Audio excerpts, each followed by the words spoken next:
અધ્યાય 6 શ્લોક 28 યોગી મનને આ રીતે પાપોથી મુક્ત થઈને બ્રહ્મ સંપર્કના અનંત આનંદનો સરળતાથી આનંદ માણે છે. બ્રહ્મનો સ્પર્શ, ભગવાનનો સ્પર્શ, દિવ્યતાનો સ્પર્શ, આ વાત એક ભક્ત જ સમજી શકે છે. જો તમે ભગવાન કૃષ્ણના ચરણ સ્પર્શ કરો છો તો તે કેટલો અદ્ભુત આનંદ આપશે.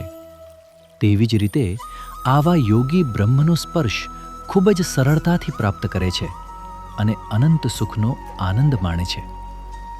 જો કોઈ આપણી પ્રશંસા કરે અથવા આપણા વિશે સારી વાત કરે તો આપણને આનંદની અનુભૂતિ થાય છે. પરંતુ જો આપણે બ્રહ્મન પર ધ્યાન કરીએ, જે પોતે આનંદ સ્વરૂપ અને આનંદની પ્રકૃતિનો છે, તો આપણને કેટલો આનંદ થશે. યોગીઓ બ્રહ્મના સંપર્કમાં રહે છે અને આનંદની અનુભૂતિ કરે છે. આપણી પરંપરાના ઘણા શાસ્ત્રોમાં આનો ઉલ્લેખ થયો છે કે જ્યારે આપણે ભગવાનનો સાક્ષાત્કાર કરી છીએ ત્યારે શરીરના દરેક છિદ્રમાં અનંત આનંદનો અનુભવ થાય છે. જેમણે ભગવાનનો સાક્ષાત્કાર કર્યો છે તેમના સંપર્કમાં આવવાથી પણ આપણને અનંત આનંદનો અનુભવ થાય છે, કારણ કે ભગવાન આનંદના સાગર છે. અને તેથી આપણે નાના સુખોનો ત્યાગ કરીને આનંદના સ્ત્રોત એટલે કે ભગવાન પોતે બ્રહ્મ પર ધ્યાન કરવું જોઈએ.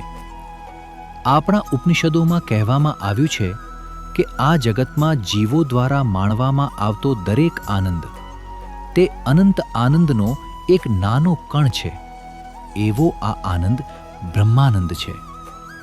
અને હવે આ ધ્યાન યોગ આપણને બ્રહ્મનો સ્પર્શ આપશે, જેથી આપણે અપાર સુખનો આનંદ માણીશું.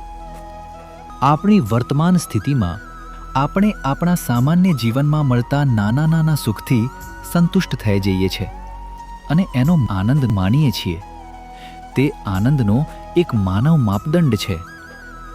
આપણે આ આનંદને અનંત રીતે ગુણાકાર કરીએ તો તે બ્રહ્મનો આનંદ છે, એટલે એને બ્રહ્માનંદ કહેવાય છે.